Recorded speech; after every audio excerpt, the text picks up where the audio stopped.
Good evening. As you have no doubt noticed by now, I am not speaking at the moment. I thought this would be an entertaining change of pace while I recover from being sick. Before I continue with my analysis, I would like to provide you all with an update from the community. Starting first with the Beyond Citadel OST project that was posted by Maruku last week. This video has seen over 1,000 views in the time since it has been posted. And I'm very happy to see that he's getting some positive feedback from this project. I wish I could sound more excited. Hooray!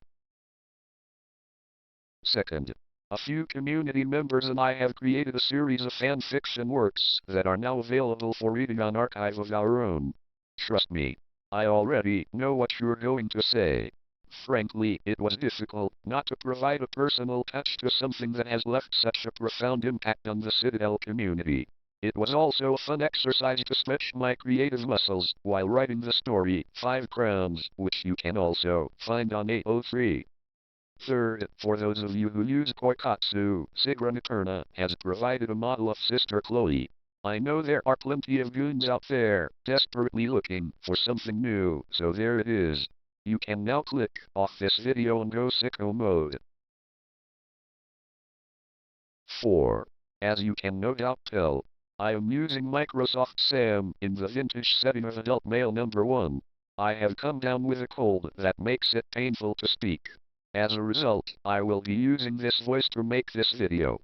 This is a temporary measure while I rest my voice for future projects. I have been quietly making music over the past few days and will post a song sometime next week both here and on Newgrounds, where you can also find my work going as far back as 2006. I will give you a fair warning, the older music is an archive of my learning progression, including shortcuts I learned over the years. You will hear many cover songs from popular video games. They are all poorly made. Consider this your warning. It will be quite difficult to narrate an analysis while the tracks are playing, so I will simply provide you with a point to maintain while listening to these tracks. These 3 tracks were uploaded on X a few weeks ago, as I had managed to salvage the project data from Fruity Loops. So you get an extra special treat as a result. I am going to make it a point, going forward, to save the project data as a backup, so that when I go back to them in the future, I can show more videos like this. Frankly, it was a stupid decision on my part to not do this in the first place, and I regret neglecting this important part of the process. Tinderbox was featured in Beyond Citadel on Act 5, Stage 4. Very much reminiscent of Bobby Prince and his music from the original Doom, released in 1993. Those 4 notes are all I need to convey my intentions to you. To complement this, I have an arpeggio that pads out the chimes, as well as a choir pad with brass and strings to add depth and texture. You may be thinking within the first 10 seconds of the track that this is going to be a thematic piece, adding some kind of impactful musical score to accompany the game. Before you can appreciate these elements for what they are, I added a slap bass, which is the instrument I want you to focus on, and I built the track around that instrument. I used a simple riff, driving with pulses from the throaty echo that the bass provides. Then the drums come in, and now the whole ensemble plays, and the effect of the entire ensemble is a song that inspires you to fight smart, to rage against the dying light of the impending apocalypse. I wanted you to feel, despite the depressing undertones of the song and the game, that there was still hope for absolution in your mandate. Sure, the whole world has gone to shit, and it is just you against an army of brainwashed acolytes and eldritch beings, but if you are going to die, you might as well die swinging for the fences. There is some weight to that statement, since I felt the same way when I pitched the idea to Dote Uramori in the first place. Sure, this whole soundtrack project could blow up in my face, but at least I tried, and that in itself is far more than others have done. A lot of my music in Beyond Citadel conveys this dichotomy between religion and technology. Symbiosis, conflict, and isolation. Tracks vary between threadbare piano and synthetic pads, and the driving electronic beat, and sometimes the 2 meet.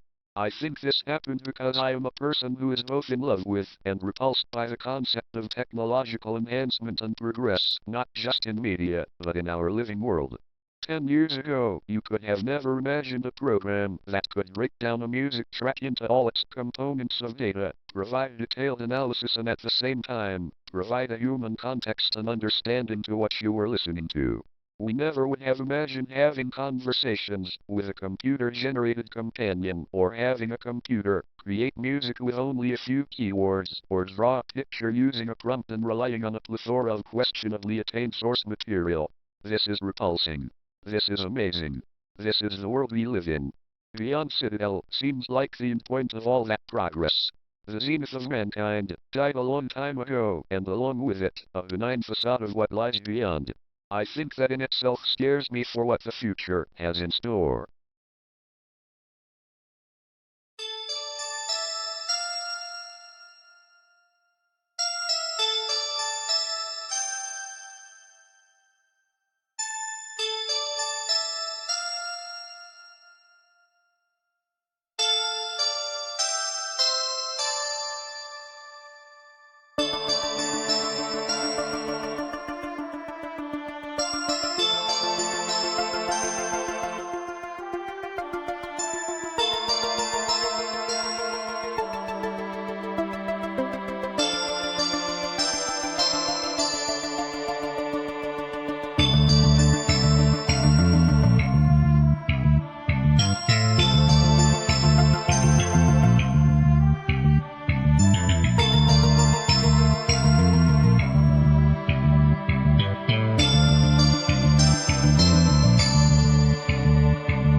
When I had created all the tracks I could confidently share with others, 31 in total, it was time to open a dialogue with Dr. Amori.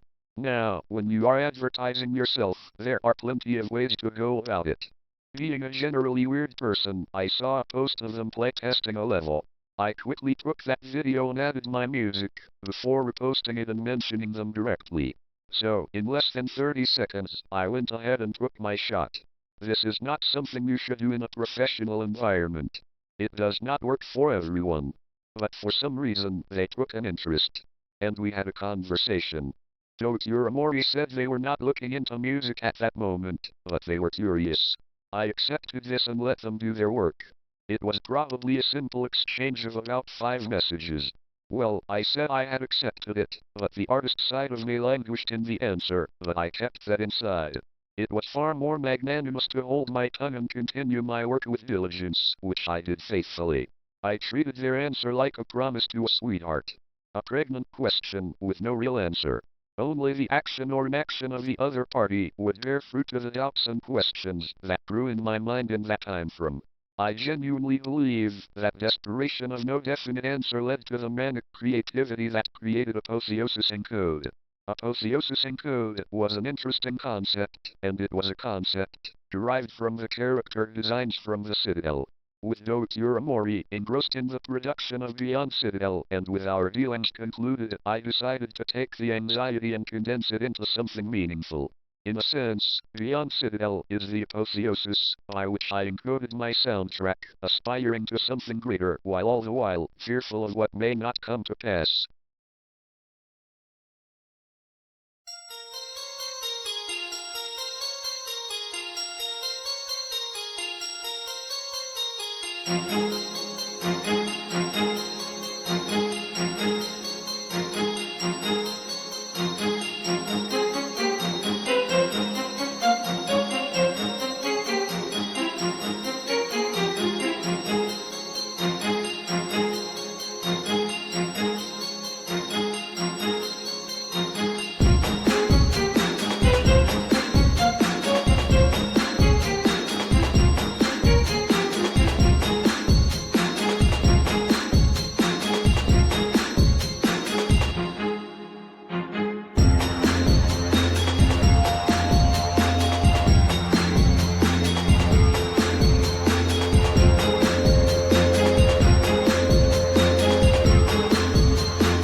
Unharmonized Harmony was a song I made for an animation project that never left the drawing room.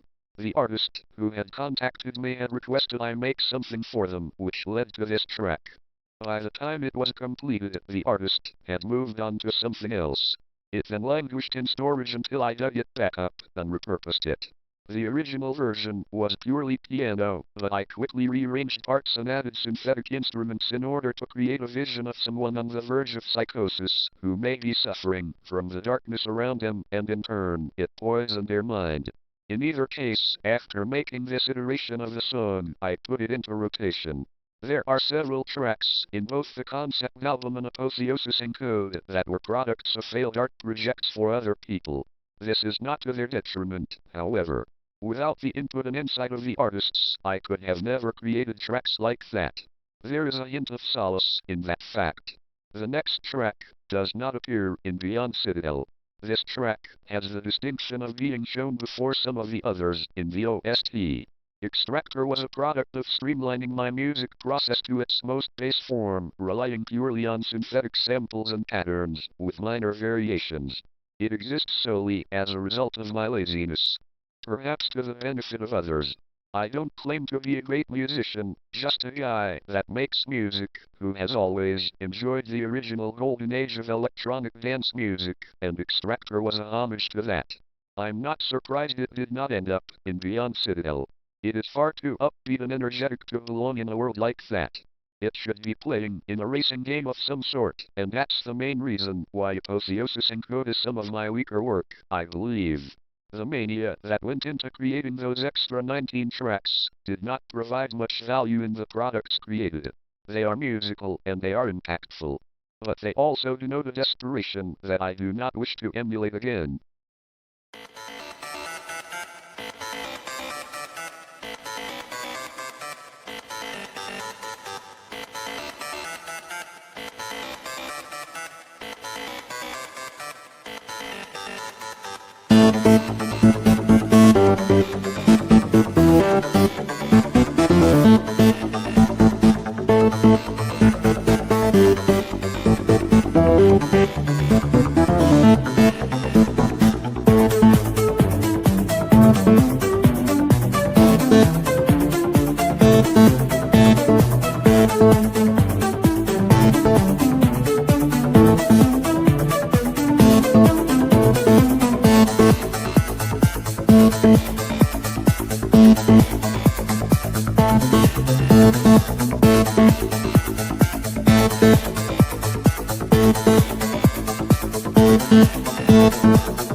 I apologize for tonight's video being a little different than usual.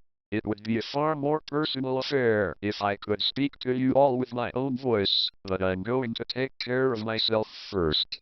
Next week should be back to normal, although finding these videos has been a blessing in disguise. If you stayed to the end of this video, thank you for supporting me in this fun little side project. Your time spent on the silly things I do is appreciated far more than you know.